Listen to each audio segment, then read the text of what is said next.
calls me and she says, you know, he doesn't, I'm trying everything and he doesn't come to me. Well, now I have your answer. He's not coming to you right now because he knows you're not ready. Because I know if Jeff was to come to me right now, Jeff knows I would go with him, that I wouldn't wake up. So I'm not ready to see Jeff right now in my dreams, and I know you're not ready. So, Jeff, I'm going to miss you. I love you with all my heart. I hope our family continues to have our reunions. Mike, thank you. I texted you the other day.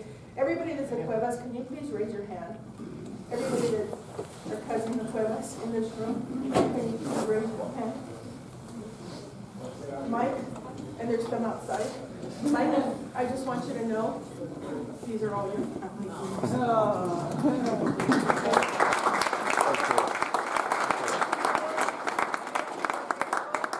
All your stories we will live through because we know he would be with you. But thank you, everybody. Appreciate it. Oh, wait, one last thing. I wanted to read Jeff's last text to me. I'm not going to read you the whole text because Jeff would text me at 2:30 in the morning. I would text him at 10 o'clock in the morning. We had different times in life. But Jeff's last sentence in his text was, "You found your path. Now fly as high as you can." Those are his last words to me. So Jeff, those are my last words to you. You found your path. Now fly as high as you can. I love you.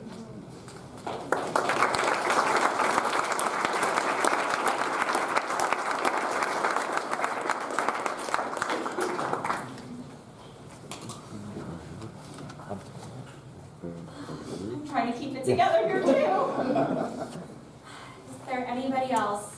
If you don't feel comfortable coming forward, I just want to let you guys all know that everyone is invited to Jeff's house in Burbank. The address is on the program. We would love to hear your memories with him one-on-one, you know, to the family members, or if you'd like to just hold it in tight and remember the memories yourself, that's fine too. But is there anyone else that would like to come forward today?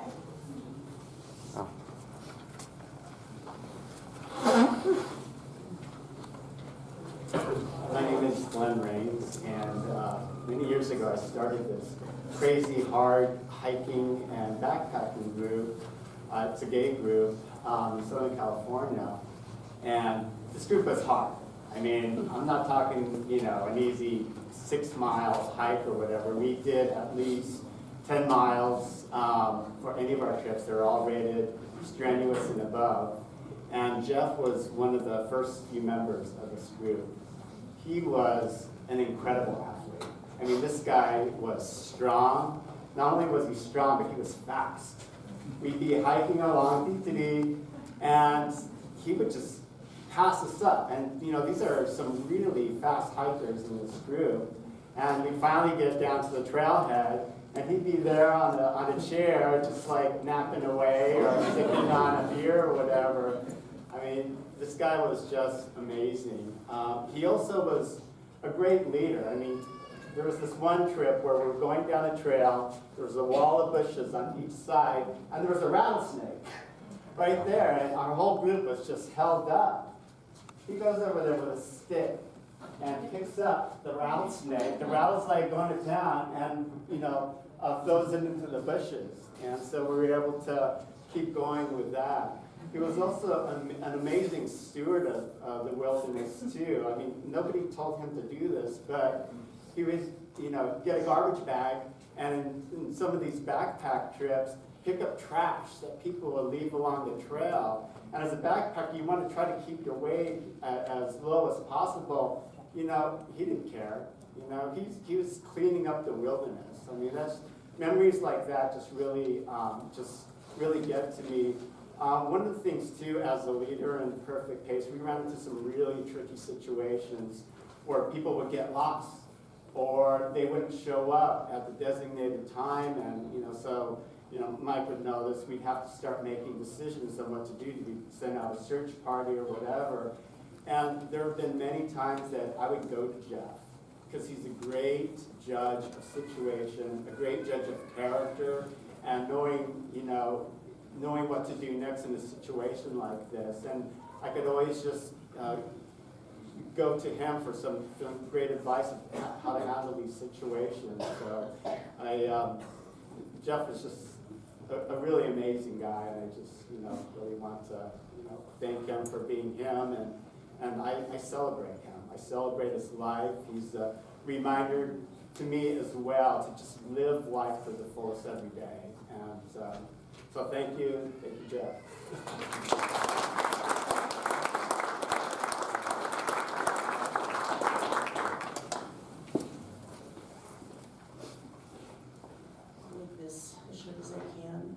I was not Jeff's best friend, but my sister talked to Jeff on the phone, my sister Gloria, talked to Jeff on the phone many times during the week. My name is Jenna, and my partner and I are here from Lake Tahoe.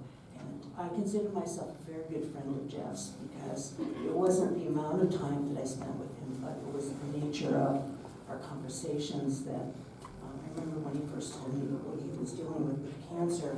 We had a very long hour-and-a-half talk about that, and I had dealt with cancer myself previously, and so we talked a lot about that and my experience and what you might expect.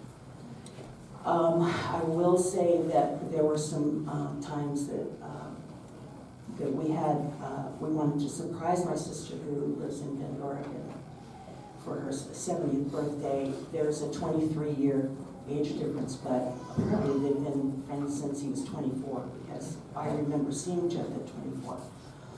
He was in an art class, that's my memory, in Los Angeles or somewhere near Los Angeles. When my sister lived here, she met him. One of my best memories, though, is we surprised my sister for her 70th birthday, so we went up to Oregon. And I told Gloria that he was not able to make it, but he did fly in. So we went to a restaurant, and then she came in, and then he popped out. And so she was just thrilled. She has loved Jeff for so many years. And it was just a thrilling time that we spent. We rented a house together, my partner and I and Jeff, and we were there for 5 days. And it was like amazing. We just had everything there. We had dogs, we had, a great store near us, we ate, and I do many things, but one of the things I do is I cook. And I realized that, there were times, yes, I spent with Jeff, but there's always, he was kind of an enigma to me, and I never quite felt like I really knew him that well, except through what my sister would tell me about him. And so in spending this 5 days with him, the first night he slept for like 12 hours. So that was the first thing. It was like, wow. And he didn't even get undressed. It was like he was just on the bed sleeping. It was like, this guy can sleep. I had bought all the supplies, and there was actually friends that gave us fresh things to prepare. And I told Jeff that I was going to make dinner, and I made dinner.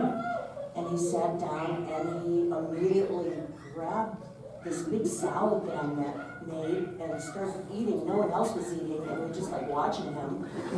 And I realized that I knew him better because he was a guy that I felt at that moment that he was appreciating every little piece, nuance in that salad. That's what he was doing. He was looking up there. He was looking up and he was eating and he was shifting. And I realized I had made this special salad because I had heard he liked to eat.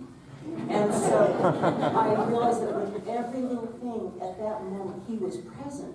He was present. And I really appreciated that because it strengthened our relationship through food. So when he would come to visit us in Tahoe, I would cook for him. And that was a sense of appreciation, deep appreciation that I got from Jeff in a way that I could kindle our relationship and get to know him better. And for my sister, who could not be here, who was having a rough time.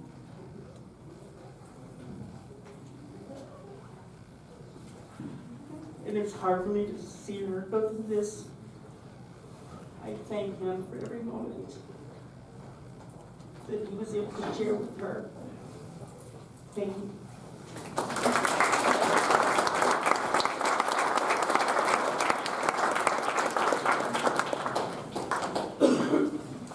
Last call. No. All right, guys. Thank you so much for coming today. As I mentioned earlier, we would love for you guys to join us for appetizers, refreshments, laughs, exactly what he would want at his house listed inside of the program.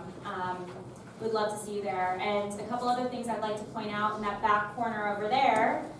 There's a little table. If you haven't signed the guest book, please do that. If you don't get time to, you can at the house. Also, there is a website listed over there of the Burbank Animal Shelter. We would love for donations on behalf of Jeff to that shelter. You know, our lives will never be the same, but going forward, we can only try to make a difference on his behalf. And then there's one other thing. There's some forget-me-not seeds. Plant those because we want to continue growing memories with Jeff, and he had such a green thumb, we thought it was so fitting. So please take one of those packets. And that is all. Thank you, everybody.